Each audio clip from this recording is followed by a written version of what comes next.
seperti kita tahu semua, di tahun 2019 terjadi pandemi yang mengglobal seluruh dunia, dan seluruh dunia mengalami dampak dari berbagai sisi, baik itu terutama kesehatan, tentunya ekonomi, dan tentu juga tentang politikal, di mana banyak orang yang merasa ini adalah sesuatu kondisi yang harus diselesaikan secepatnya.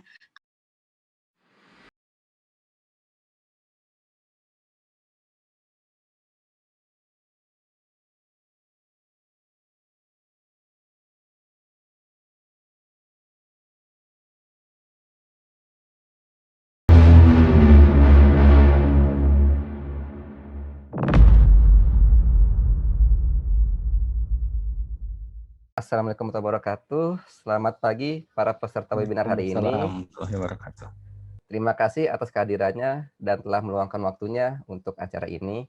Acara akan dimulai pukul 10.30 ya, kurang lebih. Sebelum acara dimulai, untuk agar acara ini menjadi lebih lancar dan tidak ada terkendala, mudah-mudahan kita berdoa sejenak sesuai dengan agama kepercayaan masing-masing. Berdoa dimulai.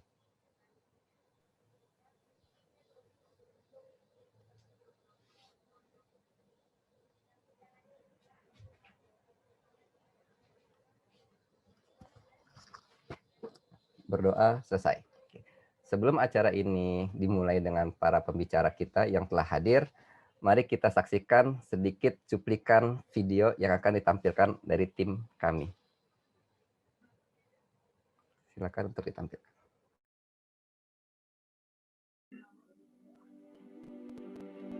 Selamat datang para peserta webinar diskusi ekonomi terkini. Acara ini merupakan kolaborasi yang dilakukan oleh Dia Pintar bersama Melek APBN dan World Policy. Webinar hari ini bertemakan optimisme bonus demografi di kala pandemi menyerang. Pembicara webinar di kesempatan kali ini, Eki Samsul Hakim, menempuh pendidikan di Monash University Australia. Karir beliau sebagai Kepala Monitoring dan Evaluasi TMP2K periode 2017-2019, Senior Social Protection Specialist World Bank periode 2019 sampai dengan sekarang. Adiatma Spiraga, menempuh pendidikan di Redwood University Nijmegen, Belanda.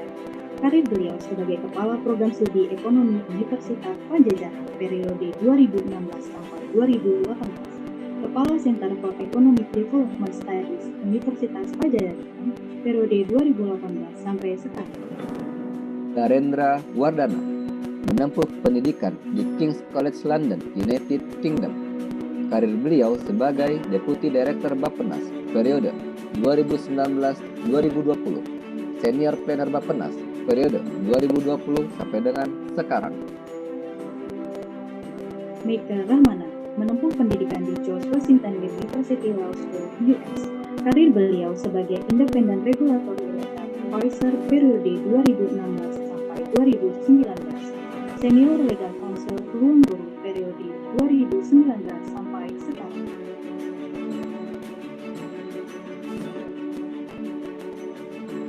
Selamat menyaksikan acara kami.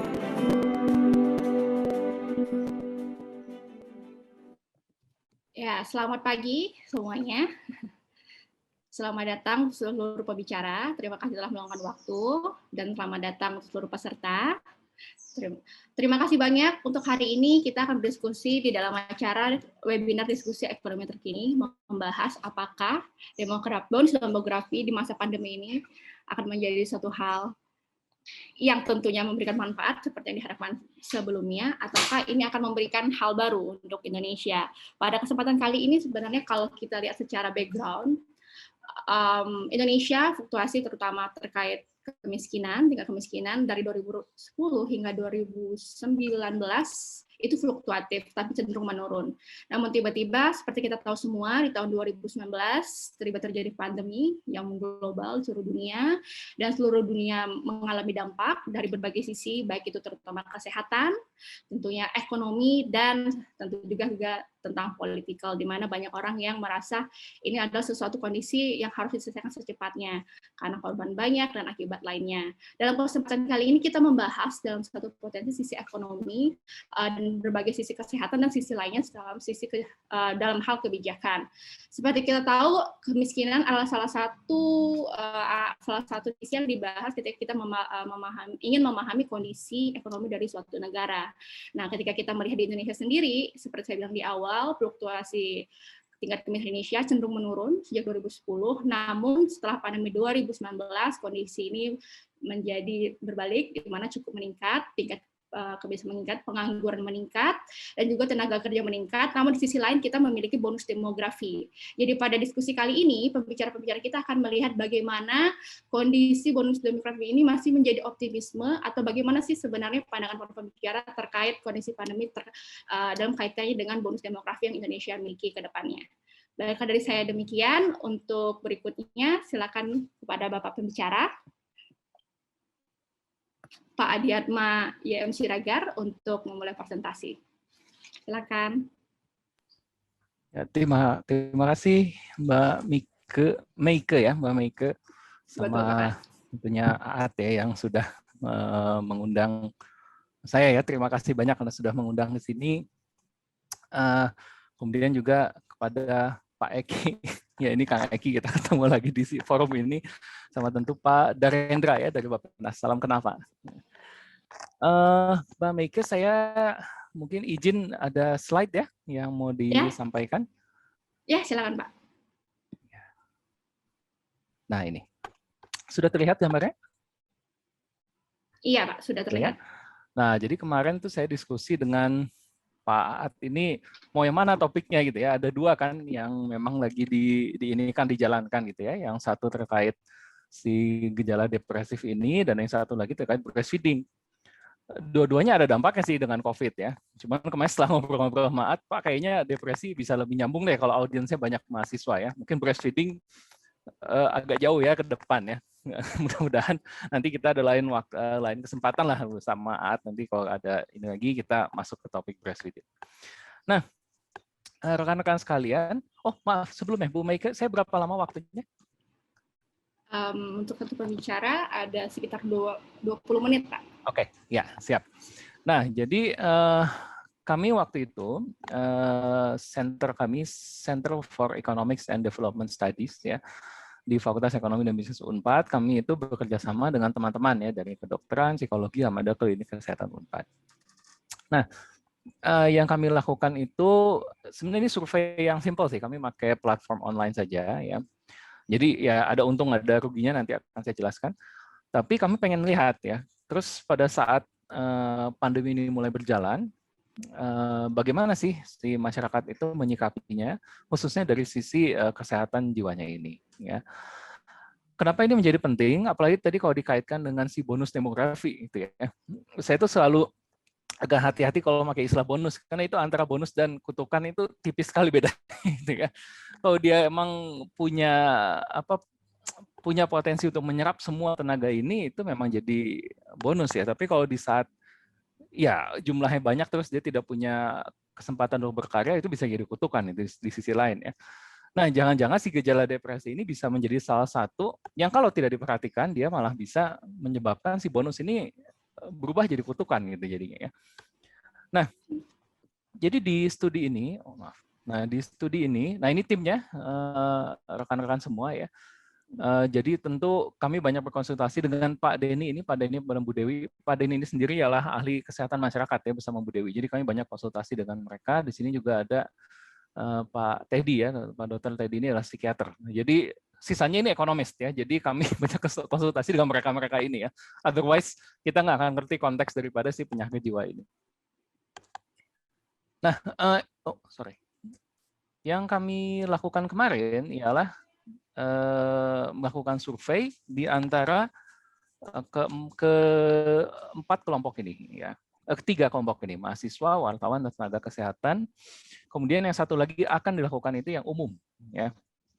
Tapi ini baru akan dijalankan. Sebenarnya udah mau dari kemarin-kemarin, cuma satu dan lain hal jadi belum bisa jalan kami ya. Jadi sementara kami punya data di tiga ini. Ya. Nah, kurang lebih ini yang kami petakan ya.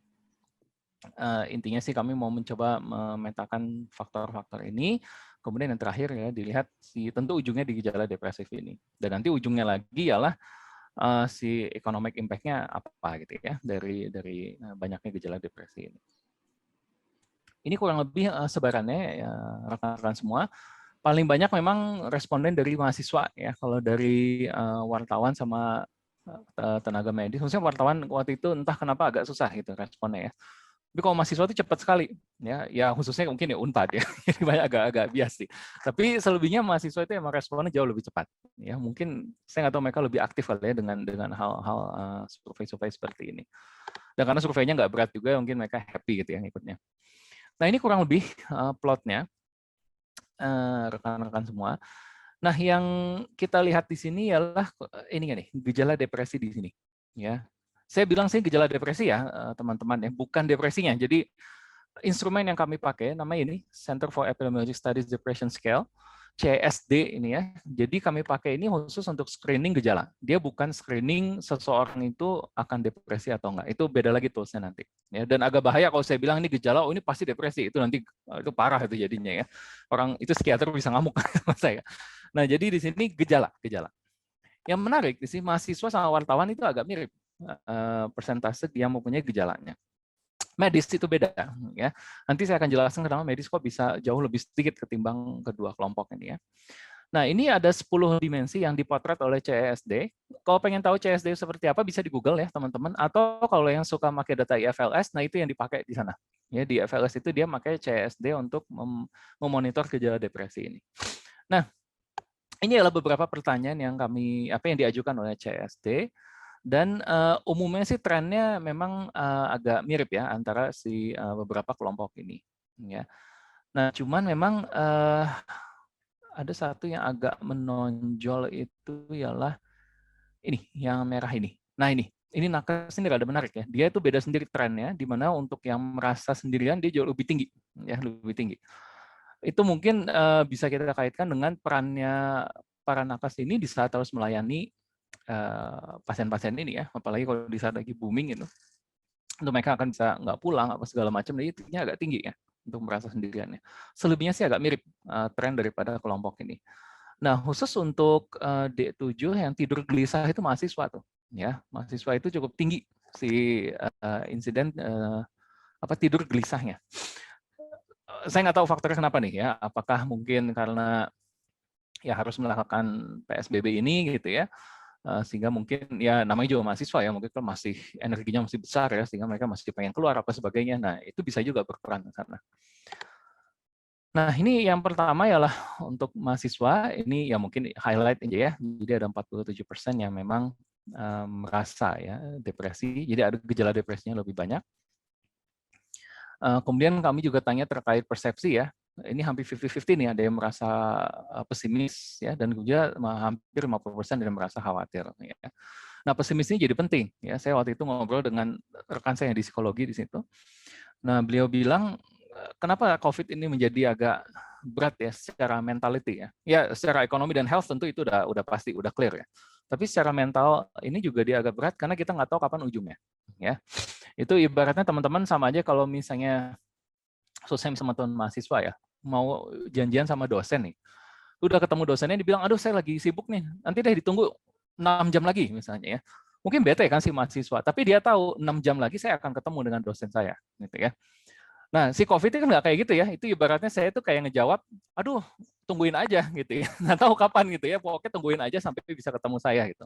Nah itu menjadikan beban itu jadi berat kan, jadi orang nggak tahu si COVID ini ujungnya di mana. Ya.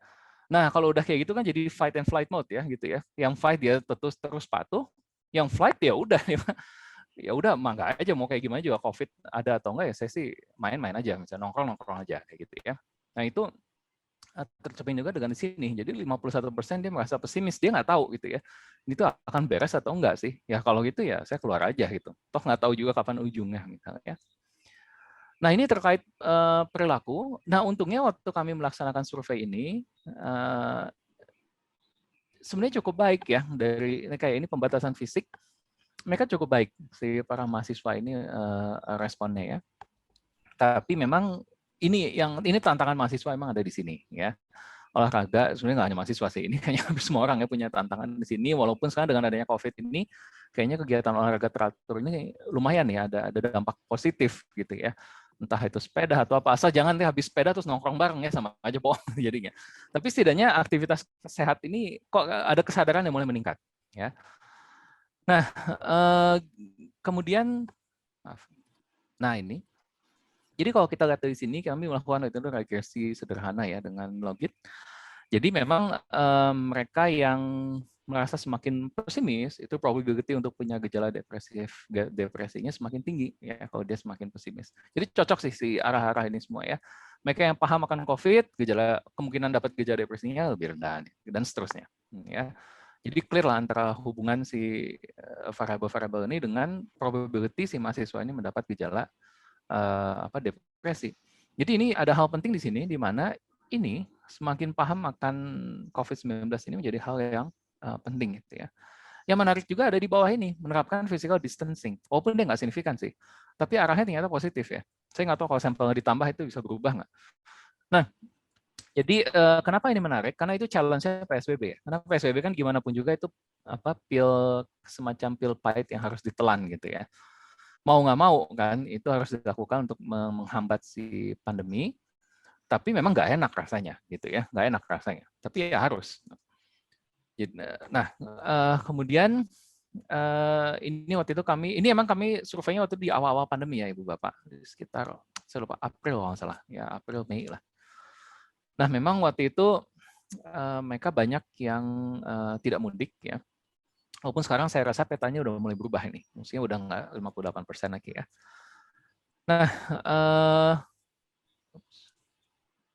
Nah ini memang terkait si gizi itu sendiri, walaupun tadi responnya mereka melakukan pola gizi dan sebagainya, tapi ternyata ketika kita breakdown lagi, itu agak mengkhawatirkan nih si angka-angka ini ya.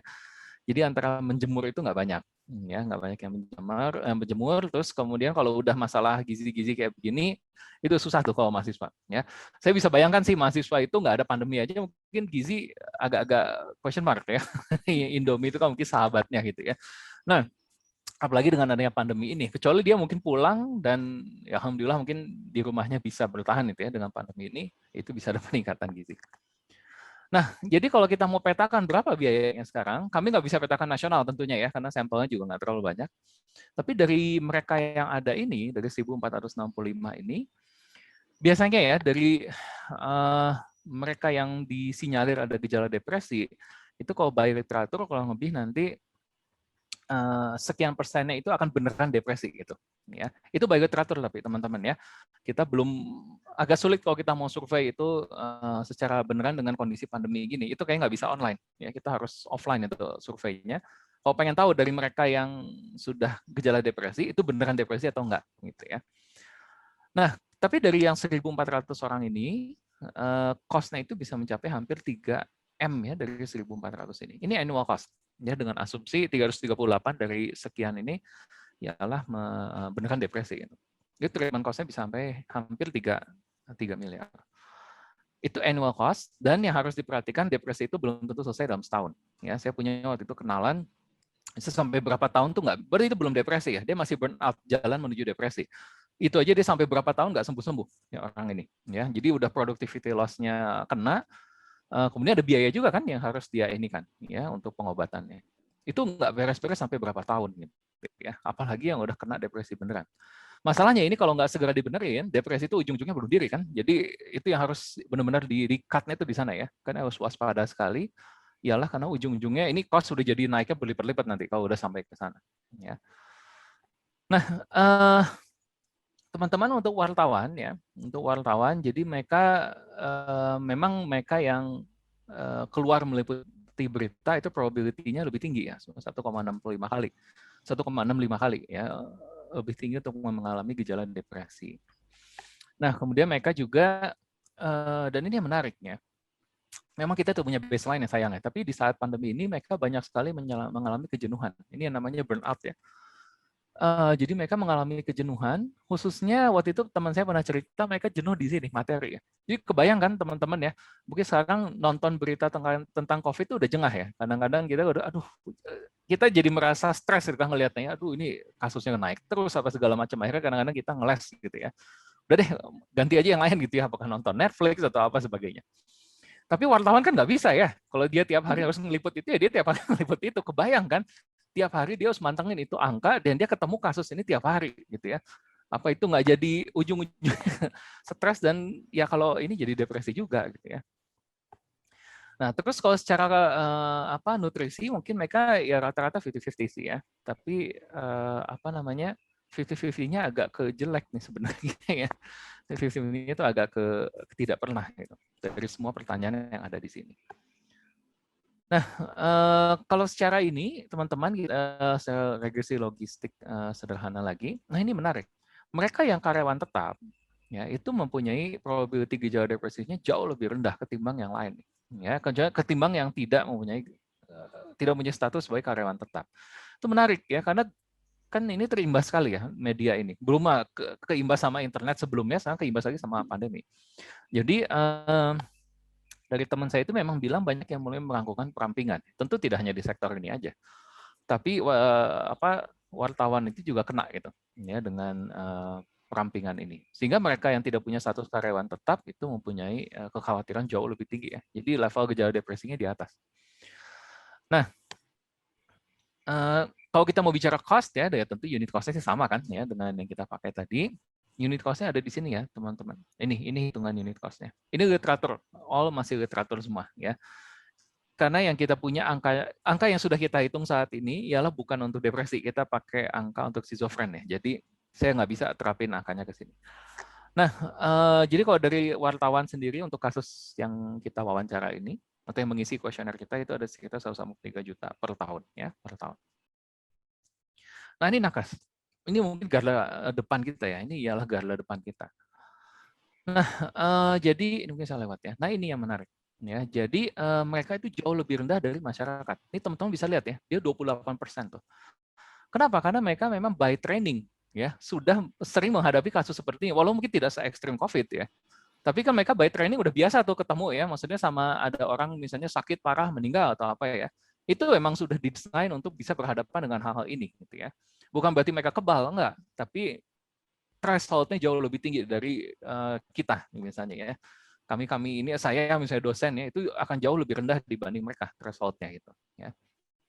Nah, sehingga ya ini angkanya dia ada di 28,2% gejala depresi ya.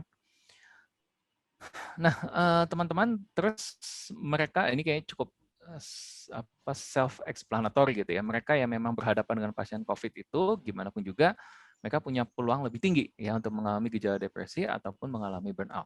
Ya, mereka yang berhadapan langsung ya dengan COVID-nya. Kan nggak semua juga berhadapan langsung ya. Tapi mereka yang berhadapan langsung itu punya peluang tersebut lebih tinggi. Sama ya, kecemasan juga ini sama ya. Nah, jadi kalau kita lihat dari logistic regression-nya juga, maka ya kayaknya cukup jelas ya mereka yang mengalami burnout. Ini burnout tinggi sekali ini, ada di sini ya. Jadi mereka yang udah burnout itu probability mengalami depresinya akan jauh lebih tinggi dibanding mereka yang nggak burnout. Itu wajar ya, karena burnout itu udah one step menuju depresi gitu ya. Jadi kalau burnout nggak cepat di handle, ujung-ujungnya depresi ya. Nah, ini yang cemas dan sebagainya ini kayaknya cukup ini ya, cukup clear cut di sini. Nah, laki-laki di sini punya probability lebih tinggi, walaupun dia tidak signifikan ya. Ini ada usia income ya, income makin tinggi, probability depresi makin rendah, itu cukup clear biasanya ya. Nah, kemudian kalau masalah gizinya sendiri ya teman-teman, nah ini nakes ya, nakes itu ternyata jawabnya juga banyak yang kadang tuh ya. Ini cukup menarik ya, apakah kami juga harus mereview juga nih, apa karena kita bikin ada 1, 2, 3 aja orang pada jawab 2 itu semuanya ya. Tapi yang jelas mereka ini banyak jawaban di kadang ya. Ini udah nakes nih levelnya, ya bukan jadi orang yang memang sudah harusnya mempunyai pengetahuan jauh lebih tinggi dibanding layoff people gitu ya. Nah kalau kita balik ke sini ya ini kembali lagi ke jumlah responden kan sebenarnya ya. Jadi untuk nakes ini kurang lebih dia hampir setengahnya lah daripada nggak lebih sih, lebih dikit ya daripada yang mahasiswa tadi 647 juta lah di sini ya. Nah, jadi apa learning point kita dari sini ya? Apa learning point kita dari sini? Ini jadi titik krusial saya bilang saat ini ya. Atau pembatasan fisik itu kan memang tadi dia butuh untuk cut off ya, untuk memberhentikan COVID salah satunya melalui ini ya. Tentu ada vaksin apa dan sebagainya, tapi vaksin kan punya efikasi ya. Efikasi tidak pernah 100% ya. Jadi istilahnya mah udah divaksin belum tentu kita langsung masuk God mode gitu ya. Jadi 100% nggak akan kena saya penyakit, nggak mungkin ya. Apalagi Sinovac itu kalau misalnya 65%-an kan. Jadi makanya selalu dibilang kalau sudah vaksin tetap 3M gitu ya. Kenapa? Karena gimana pun juga resiko itu masih ada. Untuk waktu yang mungkin masih belum bisa ditentukan. Nah, jadi ini pil pahitnya ini, tapi karena dia pil pahit gitu ya, jadi ada impact-nya memang ke sini gitu ya. Saya nggak akan bicara kalau finansial udah pasti lah itu ada ya. Tapi yang jelas ini satu nih. Ya, kadang-kadang orang suka kelewat ini karena terlalu concern dengan sisi public health dan sisi economics-nya. Tapi kadang-kadang lupa di tengah itu ada ininya itu. Ya. Tentu saya masalah public health dan economics itu udah pasti penting ya. Itu udah pasti key points. Tapi jangan lupa ada key points di tengah ini. Karena ini akan bisa bikin si orang itu break dan dia bisa akhirnya maksudnya ini bisa jadi salah satu faktor ya menyebabkan orang itu akhirnya dia mental break dan dia nggak ngikutin lagi. PSBB 3M apa udah lupa aja ya. Di samping ignorance ya, kalau ignorance beda cerita itu ya. Saya nggak akan bahas ke sana. Nah, kemudian di sini ini yang tadi ya yang saya bilang belum bisa diperkirakan, jadi makanya ini harus terus dimonitor ya, karena kita masih nggak tahu kapan ujungnya. Ya, jadi si mental ini mau nggak mau itu udah siap maraton aja. Ini bukan sprint ya, kita tuh harus siap maraton. Ya. Nah, makanya active case finding itu menjadi sangat penting ya. Ya apalagi sekarang dengan ada vaksin kita pengen, makanya itu pemetaan selanjutnya di populasi umum itu setelah vaksin segala macam pengen lihat nih ada perubahan nggak ya daripada behavior ini. Nah, kalau rekomendasinya ini mungkin nanti teman-teman bisa baca ya. Yang jelas sih dukungan-dukungannya semua tentunya penting ya. Co-government udah clear kayaknya ya, sudah cukup terlihat. Institusi juga penting ya, pembatasan jam kerja apa sebagainya. Karena ya kadang-kadang kan kalau orang yang kerja nggak ada pilihan ya, dia kan harus ketemu orang, harus jalan kemana segala macam. Nah itu institusi harus bisa melindungi itu. Gitu ya. Keluarga dan peer itu udah pasti ya, keep contact lah ya, maksudnya pakai Zoom kayak gini juga better than nothing ya. Maksudnya kita nggak bisa ketemu fisik, kita ketemu pakai Zoom. Tapi Pak nggak seenak kalau ketemu fisik ya nggak apa-apa gitu ya. Maksudnya daripada nggak ketemu gitu kan, paling nggak ketemu lewat Zoom. Itu dukungan masyarakat dan tentu ini. Nah ini teman-teman mohon diingat ya, jangan pernah lupa dengan si ini ya, manajemen stres, istirahat fisik dan mental jangan lupa ya, karena si cost yang besar tadi tuh ya. Itu bisa dihindari salah satunya dengan hal-hal yang seperti ini sebenarnya. Ya. Nah, jadi teman-teman saya bisa lihat ya kalau memang sama bonus demografi itu akan terjadi ya dan ada pandemi ini dan si masalah mental illness ini tidak tertangani, walaupun sebenarnya terlepas dari ada pandemi atau enggak, mental illness ini memang akan selalu membayangi ya karena dia secara global memang naik kasusnya. Global ya, jadi tidak hanya di Indonesia.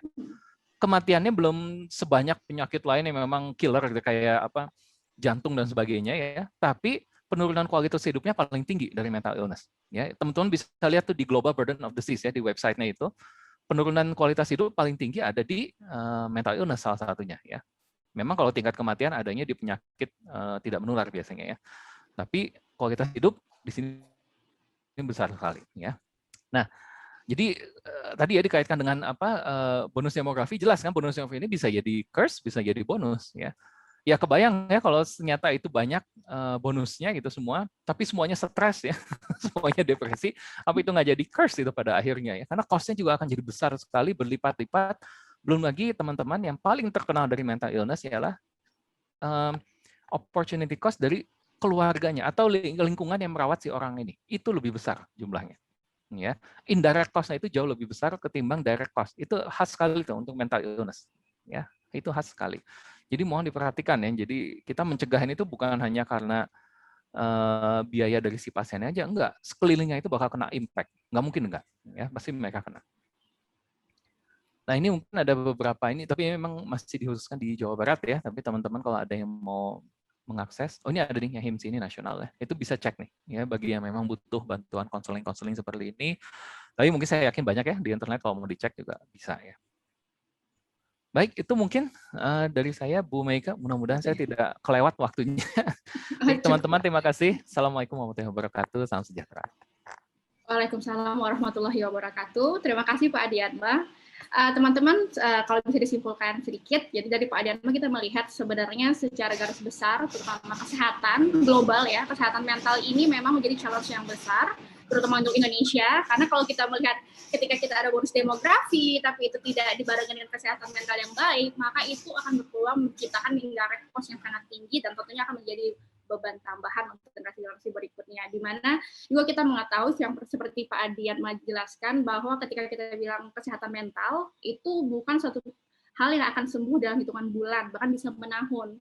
Sehingga melihat bagaimana bonus demografi yang akan ada di Indonesia dan telah ada ini terus berjalan, tapi di sisi lain kesehatan mental dengan cost yang disebabkan juga terus berjalan, ada tendensi either ini akan bisa menjadi suatu bonus atau ini akan menjadi suatu curse. Hopefully sih ini menjadi suatu bonus ya Pak ya. Amin. Selain amin. Ya, oke, untuk terima kasih kepada Pak Adiatma. Untuk berikutnya saya persilakan untuk Mas Rendra yang akan menjelaskan bagaimana sih dampak dari pandemi ini, bonus demografi ini terhadap sisi ekonomi ya, ini tenaga kerja informal. Silakan kepada Mas Rendra. Ya, terima kasih Mbak Nike. Terima kasih panitia ya atas undangannya. Saya senang sekali nih lihat semangat para peserta nih. Weekend masih dengan waktunya, dan saya lihat kelompok studi ya ini ya, diskusi ekonomi diet ini sangat aktif ya di medsos, di konten-kontennya juga bermanfaat. Baik, saya ini aja mengikuti yang sudah disampaikan ya, judulnya optimisme bonus demografi atau potensi bonus demografi, yang mungkin istilah lebih tepat ketika ada masa pandemi. Ini yang ada di ya, ada pertanyaan yang diajukan ke saya ya, ada 3 atau 4 strategi pemerintah menghadapi terhadap tenaga kerja informal masa pandemi, solusi pemerintah untuk usia produktif, lalu apakah efektif dan apakah masih ada peluang bonus ya, khusus meningkatnya kemiskinan atau pengangguran di tengah pandemi. Tapi sebelum saya jawab satu-satu, ini saya cuma reminder atau ya lebih ini lagi lah, interaktif lagi dengan para peserta ini. Saya yakin dengan tadi sebelum acara dimulai ngobrol-ngobrol dengan Mas Aat ya, Kang Aat, kemungkinan besar pesertanya hari ini adalah student ya, mungkin masuknya Gen Z. Di luar itu juga mungkin ada ya milenial, lalu Gen X, yang agak senior. Jadi 3 kelompok ini, Gen X, milenial, dan Z ini menjadi kelompok usia produktif yang menjadi mayoritas di temuan sensus penduduk 2020 yang lalu. Jadi kita punya stok pasokan tenaga kerja atau penduduk yang siap kerja sebesar 70%. Ini yang mungkin diasosiasikan dengan potensi bonus demografi. Ada yang bilang demografik dividen, demografik bonus, tapi mungkin itu karena nuansanya optimis ya, nuansanya asumsinya terserap semua ke lapangan kerja, bisa berkiprah, aktualisasi diri dan sebagainya. Nah itu mungkin yang melatar belakangi kenapa kita konteks bonus demografi itu selalu mewarnai ya setiap pembicaraan diskursus. Nah, lalu konteks yang lebih kontemporer, ya ini ketika ada COVID. Ya secara intuitif kita sudah tahu, tadi juga sudah disampaikan ya di paparan sebelumnya, Pak Adi dan Mbak Mega juga menyampaikan, tingkat pengangguran secara intuitif meningkat dari kisaran 5% melonjak menjadi 7%. Dan ini dampaknya juga besar dan bervariasi ya ke masyarakat, dengan tadi disampaikan oleh Pak Adi membicara sebelumnya, dampak psikologis, dampak moneter, dampak ekonomis, dan sebagainya. Kami optimis di Bappenas sendiri paling tidak memperkirakan akan ada pemulihan, walaupun mungkin tidak akan kembali ke 2019 atau 2018 dalam waktu dekat ya, tapi mungkin akan ada uptick lah, ada bouncing back gitu ya, akan ada pemulihan upaya, mungkin sekitar 5,5 sampai 6,5%. Lalu, nah ini apa saja ya yang terdampak di semua wilayah terdampak, formal terdampak, pria wanita terdampak, tenaga kerja migran terdampak, hampir semuanya memang terdampak meskipun ada findings ya ada ciptaan lapangan kerja di sektor tertentu ya, TIK, teknologi informasi komunikasi, delivery dan sebagainya. Tapi secara umum, secara agregat tentunya kita paham ya banyak sekali adverse ya dampak negatifnya. Nah ini mungkin meluruskan atau sedikit menambah diskursus tentang bonus demografi atau potensi bonus demografi. Mungkin istilah yang kita kenal secara umum ya, bonus demografi itu dipahami adalah perbandingan antara penduduk yang non produktif dibanding dengan penduduk yang produktif. Tadi kita sudah hitung kayaknya lebih banyak yang produktif ya. Atau ada konsep lain hitung ekonomik secara ekonomis ya, economic support ratio, yaitu jumlah tenaga kerja produktif yang menopang setiap 100 orang penduduk. Sebenarnya sama saja sih. Intinya adalah kita lihat peluang ya, peluang masyarakat untuk mengkontribusikan atau menyumbangkan tenaganya di dalam percaturan ekonomi. Nah ini ada konsep kedua ya yang mungkin belum banyak dikenal, yakni bonus demografi yang dipandang dari sisi akumulasi aset. Jadi ketika mumpung kita sedang banyak-banyaknya, sedang giat-giatnya ini, ketika tidak ada akumulasi aset, itu mungkin kita mengurangi perpanjangan bonus demografi. Dan ini sebenarnya kunci ya, kunci istilahnya perpanjangan bonus demografi itu bukan berarti memperbanyak jumlah usia produktif terus-menerus, TFR atau laju kesuburan perempuan ditingkatkan terus-terus, kelahiran ditingkatkan, bukan begitu, tapi asetnya ya. Jadi penduduknya mungkin usia produktifnya mencapai puncak dan akan menurun, tapi asetnya akan berkembang. Ini sebenarnya momentum tepat ya ketika COVID ini kayaknya fintech meningkat, investasi online meningkat, Bitcoin dan sebagainya. Itu mungkin sebenarnya ya momentum nuansa positif ya ketika ada seperti ini. Dan ini saya teringat ya kalau di negara maju, kebetulan saya agak lama di Inggris itu, mereka yang ada di generasi sekarang itu sudah sebagian ya, belum semuanya, sudah merasakan ini akumulasi aset yang dilakukan oleh pendahulunya, orang tuanya, kakek neneknya. Sehingga ibaratnya ya istilahnya negeri juragan lah, ya. Passive income banyak gitu, terus dia bisa memikirkan hal-hal lain yang post material, ya. Karya ilmiah, karya seni, hal-hal yang beyond pemenuhan ekonomi subsisten. Nah itu mungkin yang perlu kita siapkan ya sesegera mungkin, karena ini dari proyeksi penduduk dengan sumber Supas 2015 kita belum peroleh yang hasil sensus penduduk. Sebenarnya peluang meraih bonus demografi dibandingkan dengan hasil sensus penduduk sebelumnya 2010 itu kita lihat makin berkurang ya. Kalau masih pakai laju TFR jaga pada 2,1 akan mencapai bonus demografi itu terakhir pada 2037. Dan satu catatan penting yang ada di kajian proyeksi penduduk 2015 ini adalah tidak semua wilayah menikmati ya atau mendapatkan peluang bonus demografi. Ya paling konkret adalah wilayah yang menjadi kantong wilayah pensiun, Purwokerto, Jogja dan sebagainya, atau wilayah yang mengirimkan pekerja keluar wilayah, luar negeri, luar daerah seperti NTT, NTB, Jawa Timur, pengirim pekerja migran dan sebagainya. Jadi itu tidak merata. Dan ada ini ya kata kuncinya di TFR. Ada satu sisi kita lihat TFR ini terus menurun. Mungkin kita bisa lihat ya zaman dulu keluarga itu cenderung besar ya. Anak 5, 6 itu biasa. Sekarang anak 2, 3 itu nggak terlalu banyak. Nah, ini sebenarnya sudah terjadi di negara lain ya, di negara maju kita lihat childless ya. Nah, sekarang yang banyak muncul ya, childless, tanpa adopsi anak, bahkan tidak mau menikah, itu kan sudah terjadi. Ini memang di masa depan juga ada dampak negatifnya juga kalau itu terus berlanjut. Berarti kita tidak punya stok sumber daya manusia terus-menerus. Jadi memang ketika kita kebanyakan penduduk usia produktif juga belum lalu bisa dibilang bonus, tapi kalau tidak meneruskan atau menjaga TFR juga ya akibatnya mungkin akan sama seperti yang kita lihat di negara-negara lain. Nah, ini saya mulai menjawab ya pertanyaan yang ada di TOR. Strategi pemerintah seperti apa untuk pekerja informal di masa pandemi. Ini sebelum ke spesifik ke pekerja informal, mungkin saya pinjam cuplikan slide dari Bu Sri Mulyani ya, program pemulihan ekonomi nasional 2021 yang meningkat dibanding realisasi 2020. Jadi saya yakin sih tidak hanya kelompok formal tapi informal juga mendapatkan lah. Cuman saya nggak tahu penghitungan atau alokasi khusus ke sana memang nampaknya perlu dihitung khusus lah, perlu dikaji lebih dalam. Saya juga belum nemu sih di Google Scholar kajian-kajian awal terkait pendalaman kelompok mana yang menikmati atau mendapatkan manfaat dari program-program ini. Ada perlindungan sosial, klaster kesehatan, dukungan UMKM, dukungan dunia usaha, program daya beli, dan macam-macam.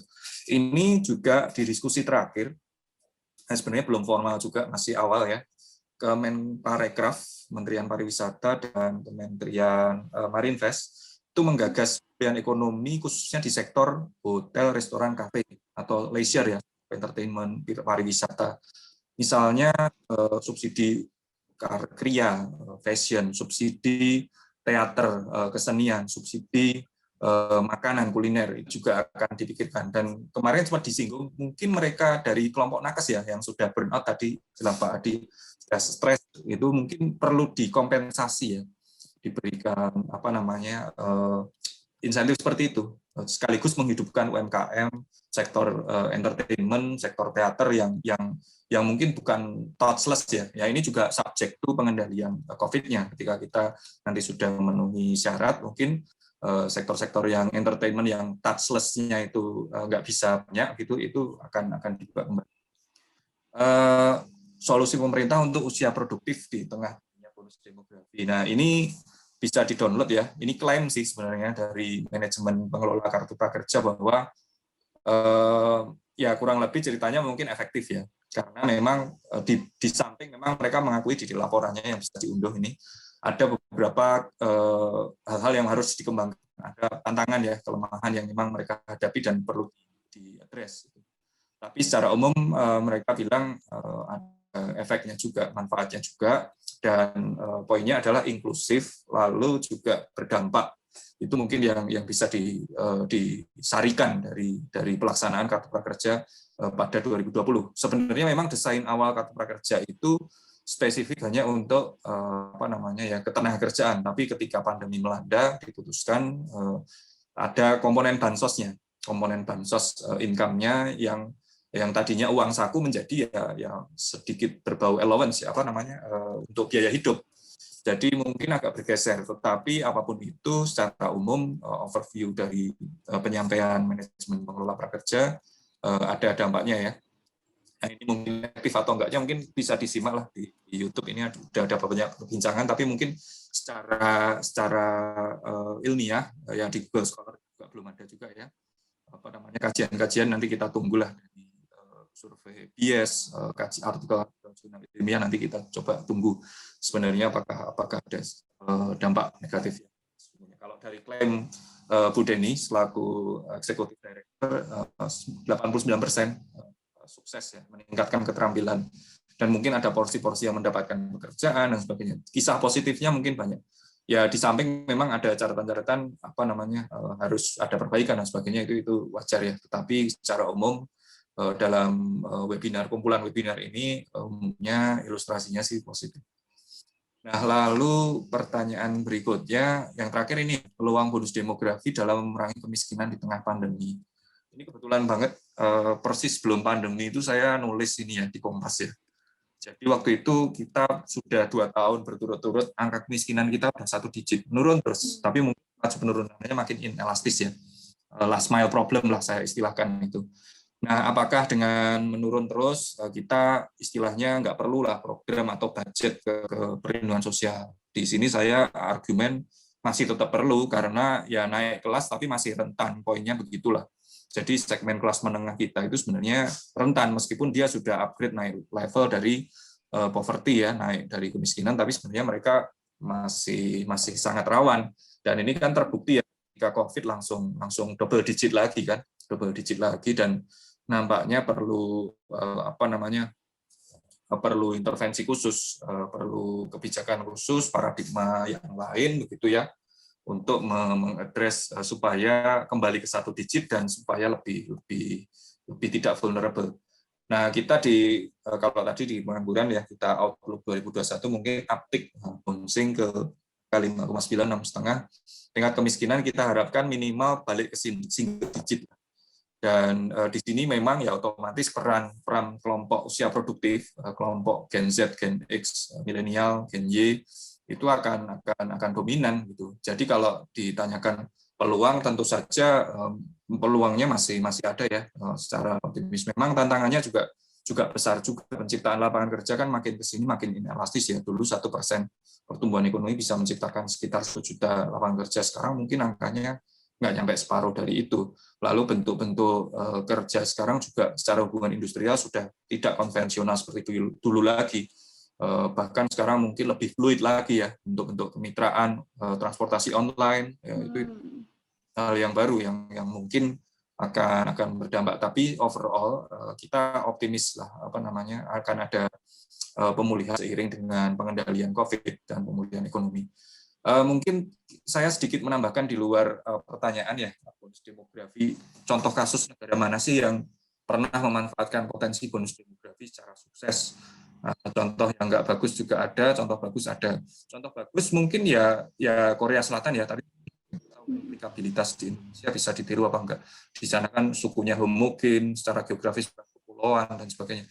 Tapi mereka sempat mengalami poverty level yang sama dengan Indonesia tahun 50-an atau lebih buruk setelah perang Korea Utara Selatan. Terus tingkat fertilitasnya besar juga dulu, zaman tahun 60-an itu kalau nggak salah ya rata-rata satu keluarga punya 6 orang anak, 6-7 anak, dan mereka cenderung menurun terus sehingga menikmati potensi bonus demografi itu, tingkat usia produktif yang dominan itu ketika masuk industrialisasi tahun 80-an dengan Chaebol, dengan ya Samsung, Hyundai dan sebagainya.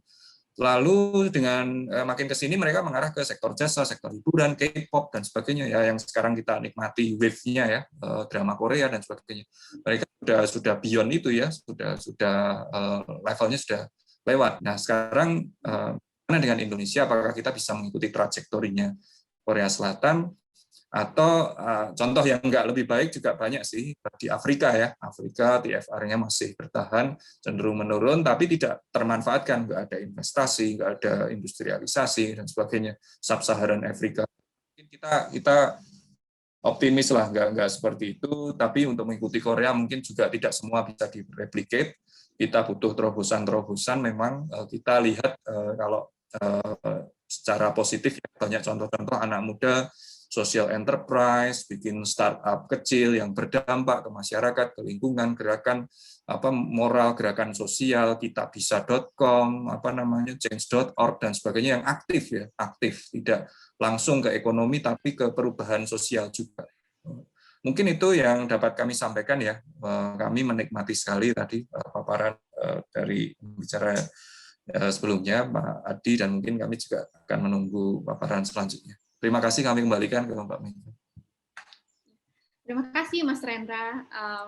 Kalau boleh disimpulkan, jadi sebenarnya optimisme tetap ada, peluang kita untuk mendapatkan bonus demografi dalam hal yang baik tetap ada, tapi tentunya ya butuh waktu ya Mas ya untuk pemulihan lagi. Bagaimana kita kembali ke kondisi 2018-2019 di 1 digit, dan tentunya tantangannya akan besar juga, mengingat ya di kala pandemi ini tingkat kemiskinan meningkat karena salah satunya yaitu pengangguran, yang layoff itu besar-besaran banyak banget, dan juga kita bisa melihat kondisi ekonomi yang nggak menentu, lalu ditambah dikaitkan dengan apa yang disampaikan oleh Pak Adiatma, kondisi mental juga yang dimana juga semakin tidak menentu dan perlu juga kita bukan selesaikan, mungkin kita talangi bersama tantangan ini. Intinya untuk mendapatkan manfaat dari bonus ini, tentu kita memerlukan banyak inovasi baru, terobosan-terobosan bagaimana caranya bonus demografi, ya di mana either tenaga kerja produktif yang banyak atau either akumulasi aset yang besar, ataupun terobosan-terobosan seperti anak muda yang mendirikan startup atau gerakan ekonomi, gerakan sosial yang mana itu nanti akan memaksimalkan potensi bonus demografi ke arah yang lebih baik. Oke, untuk berikutnya kita setelah kita membahas dari sisi kesehatan, yang lalu kita membahas dari sisi ekonomi, selanjutnya kita akan mendapatkan pemaparan mengenai bagaimana sih kebijakan social protections yang bisa dilakukan terkait dampak pandemi ini, terutama dalam sisi mengatasi kemiskinan. Kepada Bapak Eki, kami persilakan. Baik, terima kasih Mbak Meke. Saya share screen ya. Baik, Pak.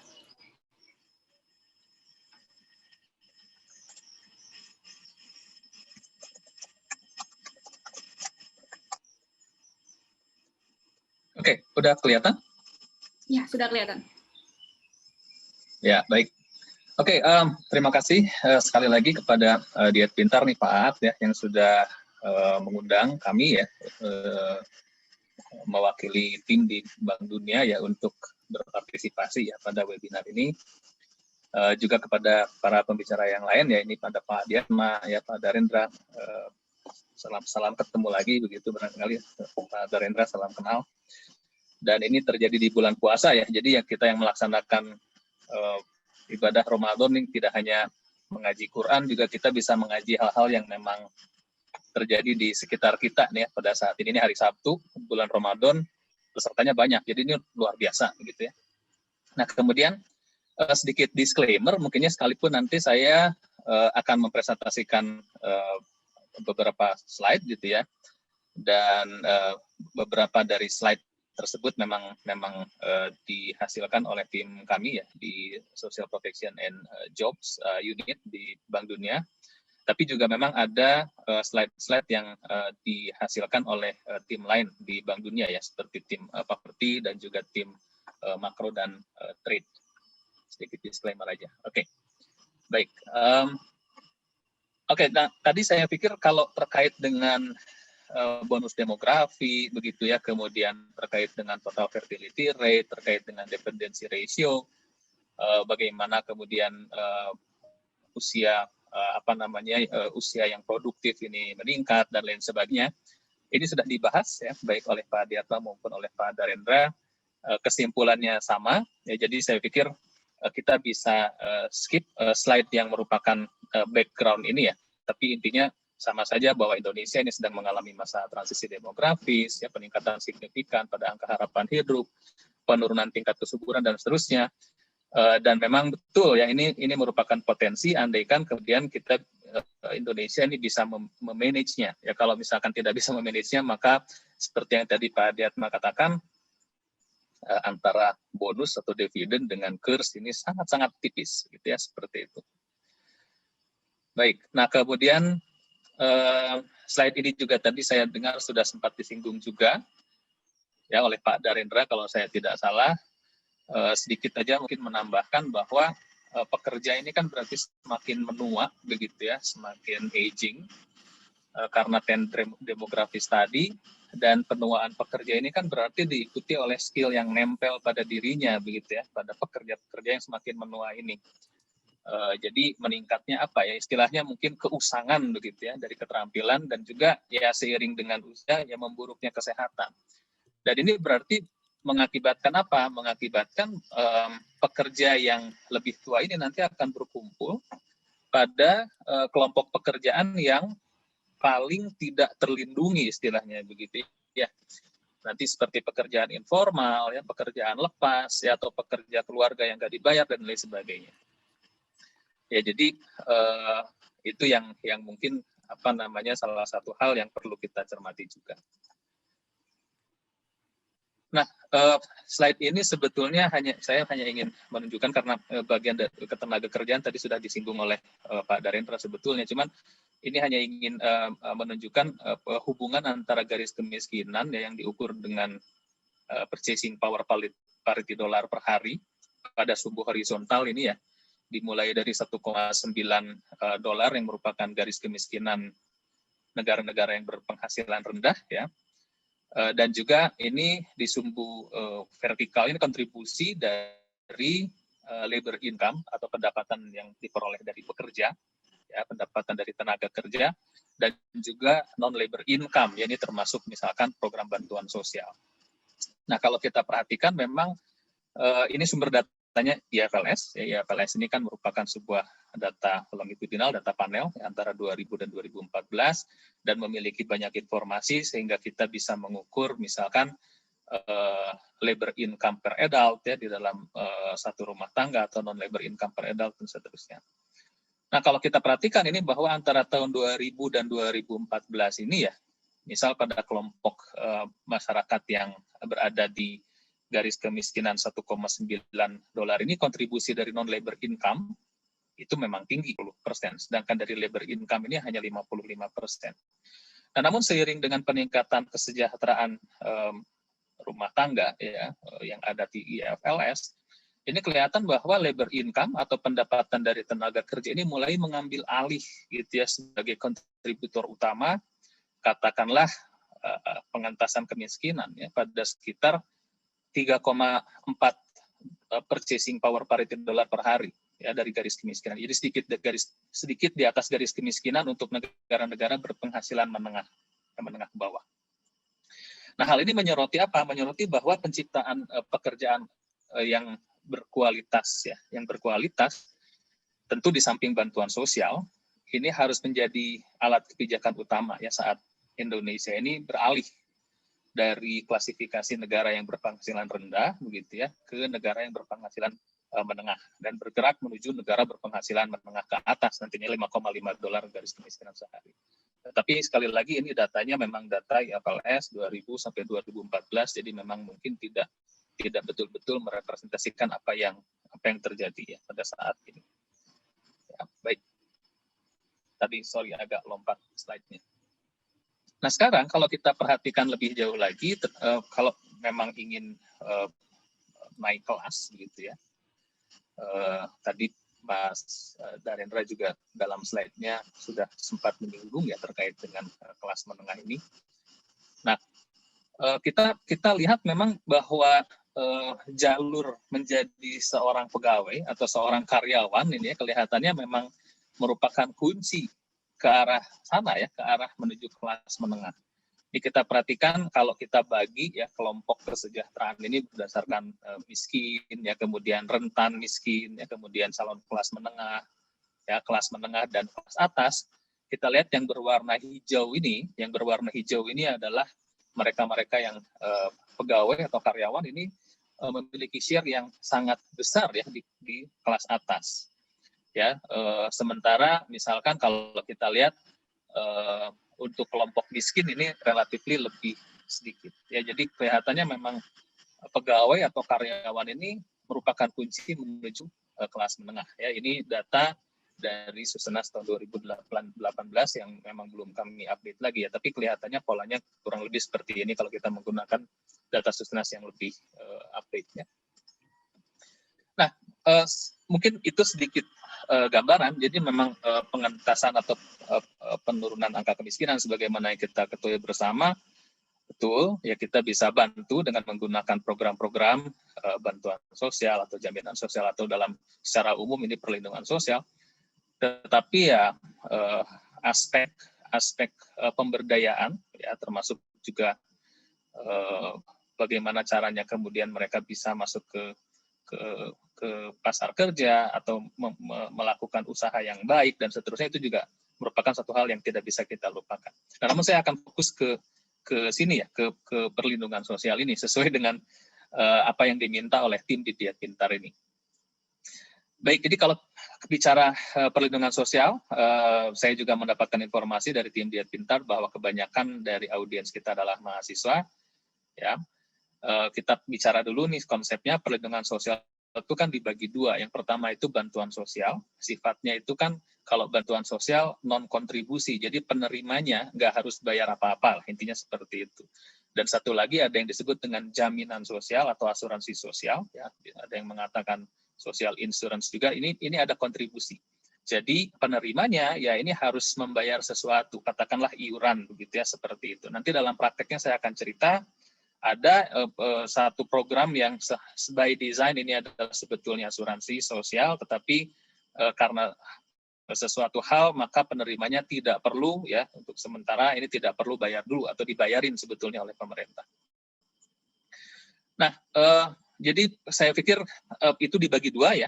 Kemudian di seluruh dunia ini sebetulnya terdapat kesamaan dari fungsi-fungsi sistem perlindungan sosial ini sebetulnya ya kalau kita lihat.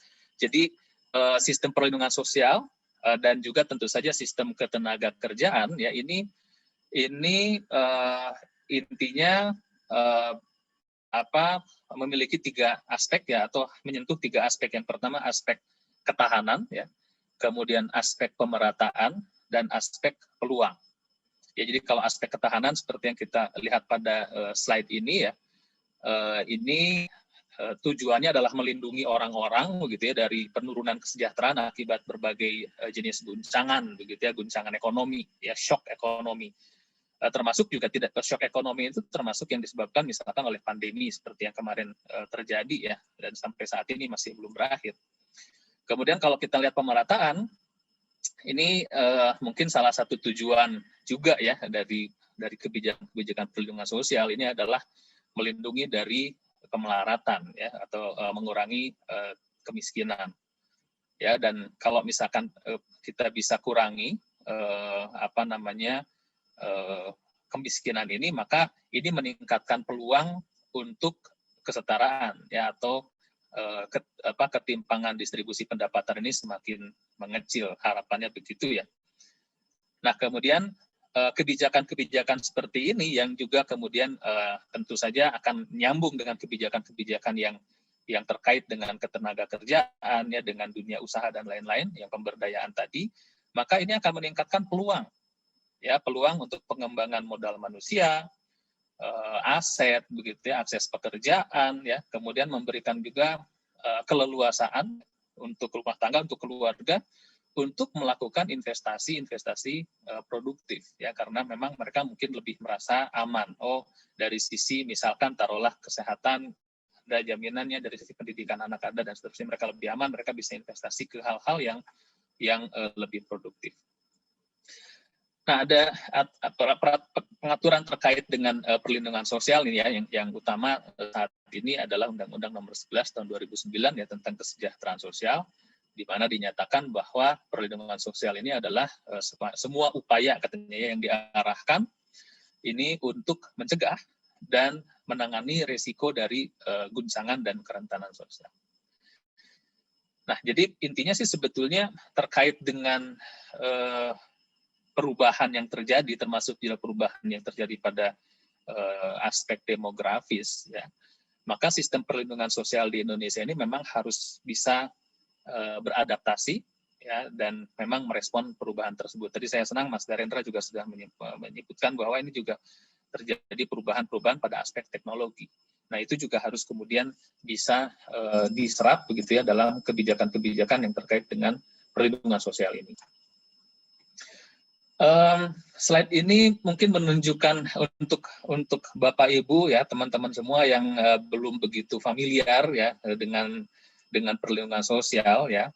Jadi kalau kita perhatikan aspek bantuan sosialnya dulu di Indonesia ini ya. Jadi kalau kita lihat memang krisis moneter yang terjadi ya pada tahun 1997-1998 ini merupakan kejadian penting dan membuka wawasan, ya, membuka kesadaran lah begitu ya terkait dengan kerentanan kelompok-kelompok yang katakanlah tingkat kesejahteraannya rendah di Indonesia, bahwa mereka perlu dilindungi. Ya, jadi pemerintah Indonesia kalau kita lihat pada saat itu ya ini mulai melakukan introduction ya, pengenalan kebijakan jaring pengaman sosial ya, JPS ya. Ini mencakup operasi pasar terbuka beras begitu ya, kemudian ada program beasiswa, ada program hibah untuk sekolah ya, untuk sektor pendidikan, untuk sektor kesehatan ada suplemen gizi ya, ada hibah untuk pusat kesehatan seperti Puskesmas Posyandu gitu ya. Kemudian juga ada program-program untuk meningkatkan resilience atau ketahanan di tingkat desa ya, pembangunan desa, penciptaan lapangan kerja ya melalui pekerjaan umum, macam-macam ya. Itu banyak sekali jenis-jenis pekerjaan yang jenis-jenis program yang kemudian dilakukan oleh pemerintah setelah adanya krisis moneter ini. Dan JPS ini kemudian memberikan cetak biru ya, untuk sistem bantuan sosial yang diterapkan di Indonesia saat ini. Ya, jadi ini adalah semacam rangkuman apa yang terjadi atau evolusinya. Nah, itu dari sisi bantuan sosial. Dan kalau kita lihat dari sisi Jamsos begitu ya, atau dari sisi asuransi sosial, sama ya, bahwa krisis moneter yang terjadi ini juga kemudian memulai diskusi terkait dengan pentingnya asuransi sosial. Ya, memang ada pengesahan undang-undang, ya, undang-undang asuransi sosial tahun 2004. Ya, namun sebagaimana yang kita ketahui ya, ini efektivitasnya begitu ya, ini baru berlaku pada 2014 ya. Waktu itu mulai muncul sistem jaminan kesehatan nasional ya yang dikelola oleh BPJS Kesehatan. Ya, ini diluncurkan bulan Januari 2014 ya, seperti kita lihat pada slide ini. Nah, kemudian salah satu pertanyaan yang saya ingat dari TOR yang disampaikan oleh tim Didiat Pintar ya, ini terkait dengan manajemen perlindungan program-program perlindungan sosial di Indonesia. Nah, kalau kita perhatikan ya,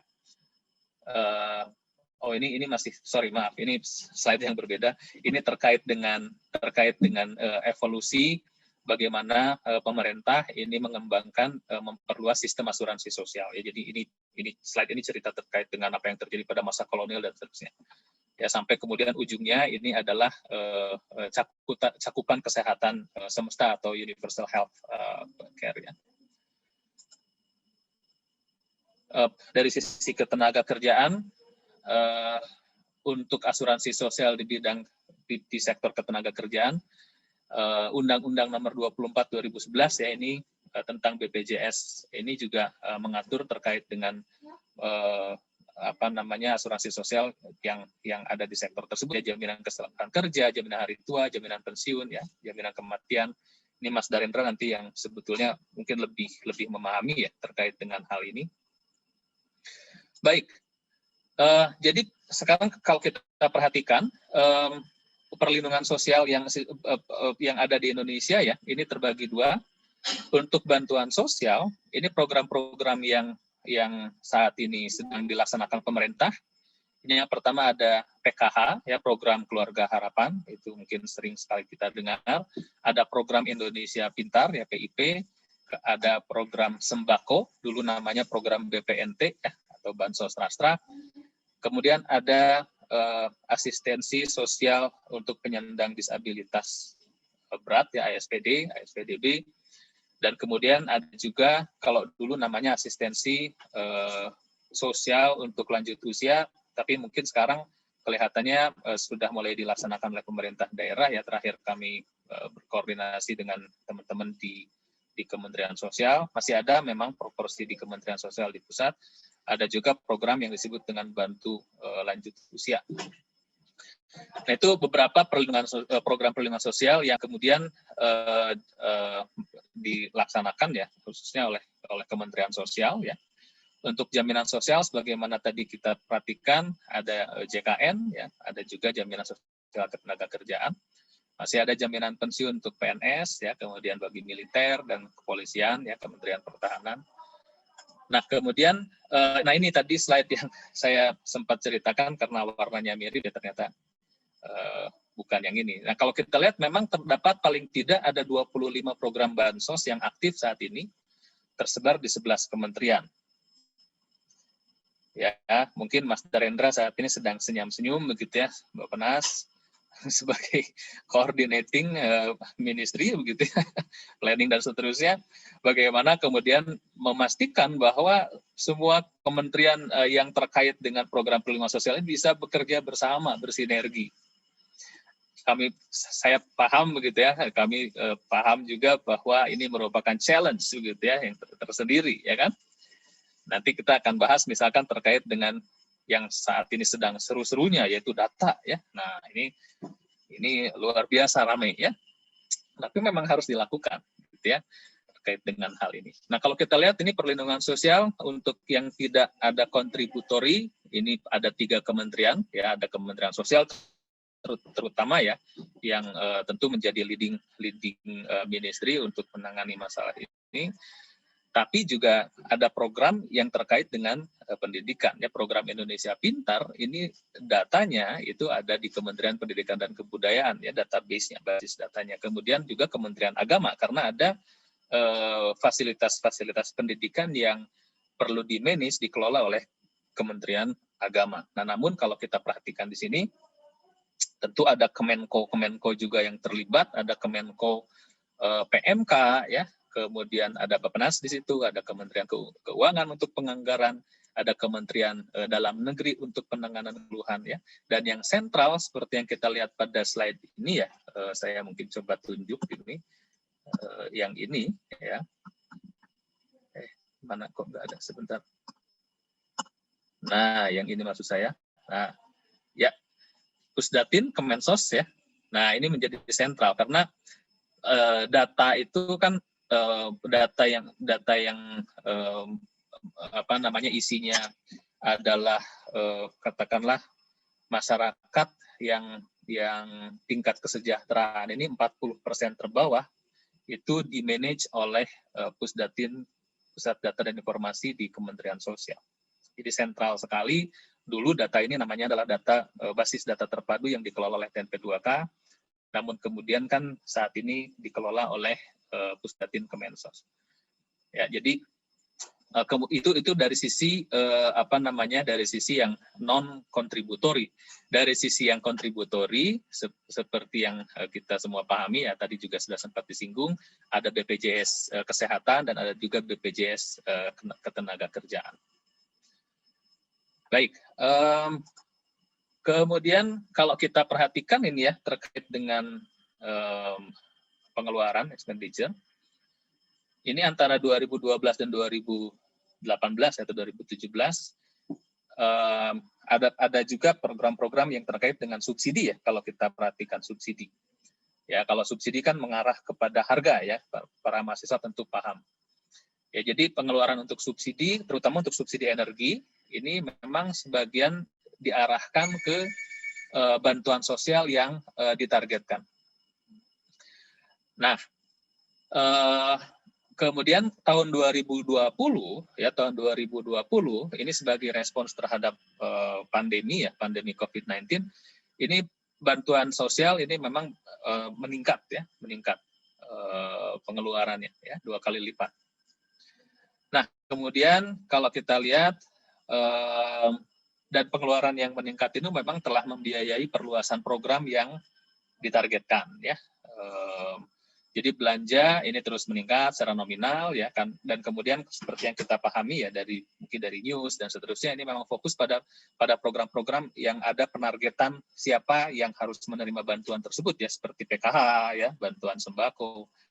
Dan kedua program ini memang sudah apa namanya, sudah berekspansi ya, sudah berekspansi secara signifikan baik dalam cakupannya siapa yang menerima manfaat itu, maupun dalam tingkat manfaatnya atau indeksnya istilahnya begitu ya.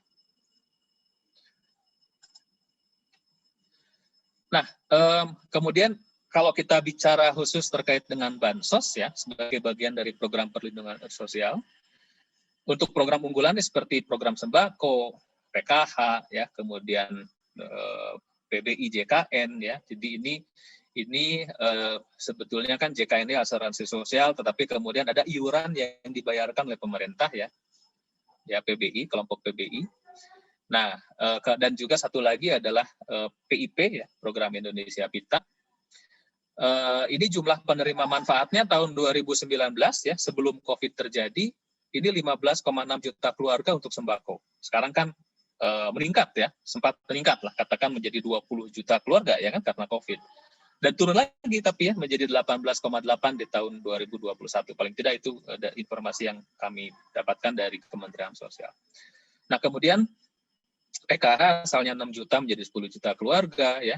PBIJK ini 9,68 juta individu. Kalau kita lihat ini satuannya, unitnya beda ya, individu. Dan kemudian untuk PIP ini 20 juta siswa.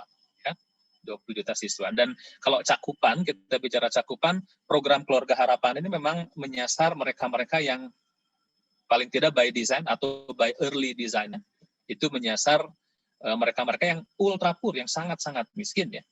Mungkin sekarang ada ekspansi, jadi mungkin mencakup sekitar 15% masyarakat atau keluarga dengan tingkat kesejahteraan terendah.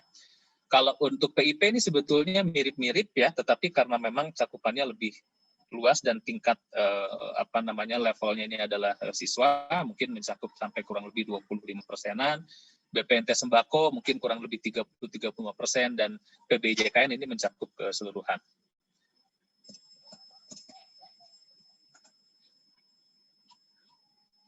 Nah, kalau kita bicara subsidi lagi, subsidi ini memang dimaksudkan barangkali ya, ini untuk melindungi orang miskin. Namun kan sebagaimana yang kita ketahui bersama ya, ternyata mereka adalah kelompok paling akhir yang bisa mengakses subsidi tersebut ya. Nah, itulah sebabnya kemudian dilakukan reformasi ya untuk subsidi-subsidi ini ya, dan lebih menyasar ke mereka-mereka yang saat ini program bantuan sosial ini lebih ke arah yang perlu penargetan begitu ya, kurang lebih seperti itu. Ya memang awalnya subsidi dimaksudkan untuk melindungi kelompok miskin, tapi kenyataannya ya mereka nggak dapat langsung menikmati subsidi itu gitu ya. Ya kalau kita lihat dari grafik ini, misalkan subsidi LPG dan listrik gitu ya, ini alokasi anggarannya paling besar ya. Masing-masing ini berapa, menelan biaya 54 triliun ya, dan 48 triliun. Nah, tapi kelompok miskin dan rentan ini hanya bisa mengkonsumsi dari situ, yaitu 22% dan 15%. Jadi memang kalau kita bicara subsidi ini agak sulit ya penargetannya. Nah, tapi di lain sisi, kalau kita bicara bantuan sosial dengan penargetan begitu ya, seperti PKH, begitu ya, sembako dan lain-lain, ini lebih banyak diakses oleh masyarakat miskin ya. Jadi misalnya kalau kita bicara PKH dan PIP ya, ini dua bar chart yang ada di ujung kanan ya. Ini mampu mengalokasikan berarti berapa nih, 47% ya, 46% dan 39% ya dari manfaat program ya untuk penduduk miskin. Ya, jadi hanya kurang lebih 7% dan 12% ya dari total manfaat program ini ya bisa diterima oleh kelas menengah. Jadi kalau penargetan kayaknya oke ya, dari sisi ketepatan pensasaran. Nah, terkait dengan COVID, ini tadi saya cerita sebetulnya lebih ke sebelum COVID terjadi. Nah, tapi setelah COVID kan kita ketahui bersama bahwa pemerintah sudah mencoba mengimplementasikan berbagai kebijakan ya dalam upaya melindungi masyarakat ya dengan tingkat kesejahteraan yang rendah. Jadi misalkan begini, kalau kita bicara program sembako, nilai bantuan atau indeksnya kan meningkat, ya kan? Pada bulan Maret 2020 dari 150.000 menjadi 200.000 saat ini ya. Kemudian nilai bantuan PKH, indeks PKH ini juga yang mencakup 15% populasi dengan tingkat kesejahteraan rendah tadi ya. Ini naik indeksnya ya, dan kalau indeks PKH kita harus lihat tuh aturannya ya saat ini seperti apa, tapi yang jelas naik. Dan diubah asalnya tribulanan maksud saya menjadi bulanan. Jadi lebih cepat mereka menerima bantuan tersebut. Kemudian juga ada penerapan BST ya kan, bantuan sosial tunai, atau dulu waktu awal-awal COVID namanya kan masih bantuan langsung tunai sementara gitu ya. Awalnya 600.000 sebulan ya kan, dikasih selama 3 bulan. Kemudian ini diberikan kepada 9 juta rumah tangga rentan di luar wilayah Jakarta ya kan. Nah, sekarang bantuannya diperpanjang kan ya. Tapi nilainya itu diturunin jadi 300.000. Ya, ada juga program terkait dengan subsidi listrik penuh untuk mereka-mereka yang daya listriknya 450 VA ya, dan 50% untuk yang 900 VA, dan kemudian juga untuk memastikan orang ini nggak kehilangan akses ke layanan kesehatan ya, pemerintah juga membiayai kontribusi BPJS ya untuk 30 juta pekerja yang terkena COVID. Maksud saya yang penghasilannya hilang gitu ya karena COVID. Kemudian ya tadi sudah dibahas oleh Mas Darendra juga ya terkait dengan kartu prakerja. Ya ini kartu prakerja digandakan anggarannya, kemudian diluncurkan lebih cepat dari jadwal yang semula, dan memang betul ada komponen bansos lah katakan di situ gitu ya, seperti itu. Itu respon pemerintah yang kita ketahui terkait dengan program-program perlindungan sosial ya terkait COVID. Nah, kemudian kami di Bank Dunia juga ya, ini terutama teman-teman di tim Paverti ya, Mbak Ririn dan teman-teman ini melakukan juga studi cepat ya. Ini respon cepat ya, studi cepat, survei cepat untuk melihat bagaimana dampak dari COVID ini untuk berbagai macam aspek. Nah, yang ingin saya highlight di sini barangkali hasil dari survei tersebut ya, terkait dengan social protection, ya, terkait dengan perlindungan sosial. Ini sedikit cerita terkait dengan desain. Jadi desainnya untuk Hi-Fi survei ini ya, namanya Hi-Fi survey. Ya, ini High Frequency Indonesia High Frequency Monitoring of COVID-19 Impacts, ya, disingkat Hi-Fi. Saat ini juga kalau saya nggak salah masih berlangsung untuk tahun berikutnya. Nah, metodenya ini panel, ya, panel survei, ada 5 round nanti. Kemudian phone survei ini kan memang nggak bisa lama-lama ya, kalau kita melakukan survei melalui telepon hanya bisa 20-30 menit saja. Mewawancara 4.000 rumah tangga ya, setiap 3-4 minggu untuk 3 bulan pertama, kemudian setiap 3 bulan untuk 6 bulan berikutnya. Sampling frame-nya ini diambil dari berbagai survei yang pernah dilaksanakan oleh Bank Dunia, dan kemudian kalau kita lihat di sini ada perbandingan antara sampling desain yang dilakukan untuk Hi-Fi ini dengan Susenas. Jadi kalau kita lihat distribusinya ya untuk beberapa variabel di sini, misalkan by region, ya rumah tangga by region, atau education head of household, ini tidak terdapat perbedaan yang signifikan. Artinya memang bisa dikatakan survei ini ya memiliki kemiripan ya dengan survei yang skalanya jauh lebih besar ya, untuk setiap stratifikasi yang dilakukan, artinya lumayan reliable. Okay? Nah, kemudian saya lihat di beberapa aspek begitu ya terkait dengan apa yang kita diskusikan pada hari ini. Ini kita lihat dari hasil survei ini 24% pencari nafkah ini berhenti kerja di bulan Mei 2020. Jadi beberapa saat setelah COVID terjadi atau melanda Indonesia, 24% pencari nafkah itu berhenti bekerja pada bulan Mei 2020. Ya. Nah, kemudian kalau kita perhatikan di sini jumlah pencari nafkah yang pernah berhenti bekerja tersebut ya, ini berkurang lebih dari setengahnya pada bulan Agustus. Jadi Mei, Juni, Juli, Agustus. Ini berkurang ya, lebih dari setengah. Halo? Oh, sorry, saya pikir. Ya, jadi mulai bulan Juni dengan dibukanya kantor, kemudian pusat usaha dan lain sebagainya ya, maka orang-orang mulai lebih mobile ya untuk memulai bekerja, dan juga ada protokol kesehatan yang memang dicanangkan ya, tetapi tidak selalu harus dipatuhi juga begitu ya oleh mereka. Dan lebih dari 3/4 pencari nafkah utama yang berhenti bekerja ini mulai bekerja lagi pada bulan Agustus tersebut ya. Dan sekitar 70%-nya itu balik lagi ke pekerjaan yang sama. Nah, kemudian pada awal Agustus 2020 ini memang rumah tangga yang disurvei ini melaporkan sudah menerima beberapa bantuan pemulihan ekonomi ya, dan perluasan bantuan sosial. Dan kalau kita lihat ini memang sebagian besar program ini bisa mencapai perkiraan targetnya ya pada waktu tersebut ya. Izin Pak, waktunya sudah. Oh ya, oke, baik. Saya minta 1 menit aja ya, 1 menit lagi. Baik. Nah, intinya pada saat COVID terjadi awal-awal ini memang bantuan sosial sudah mulai dirasakan ya manfaatnya oleh penerima yang ditargetkan tadi. Nah, ini kita bicara perlindungan sosial ke depan, apalagi menghadapi bonus demografi ya, konteks luasnya untuk pertemuan kita pada hari ini. TNP 2K ini sudah melakukan kajian ya. Jadi perlindungan sosial itu mungkin bisa kita lihat dari bagaimana siklus kehidupan yang dialami oleh kita semua, oleh manusia ya. Jadi mulai dari usia anak, ya ini resikonya ada resiko stunting, begitu ya, berkurangnya pertumbuhan kognitif, kemudian tidak mendapatkan imunisasi dan seterusnya. Kemudian masuk ke usia sekolah, ya, ada resiko menjadi pekerja anak, kemudian ada resiko tidak ada akses ke sekolah dan seterusnya.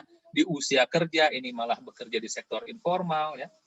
atau tidak memiliki pekerjaan, ya menganggur atau setengah menganggur, pendapatan yang tidak memadai seperti yang tadi saya sampaikan di awal, terbelit hutang gitu ya, dan kemudian setelah lanjut usia, menurunnya kemampuan tadi ya ke aspek kesehatan dan seterusnya, tidak mendapatkan perawatan juga dari keluarga dan lain-lain. Jadi ini adalah tantangan, challenge yang sifatnya lintas usia.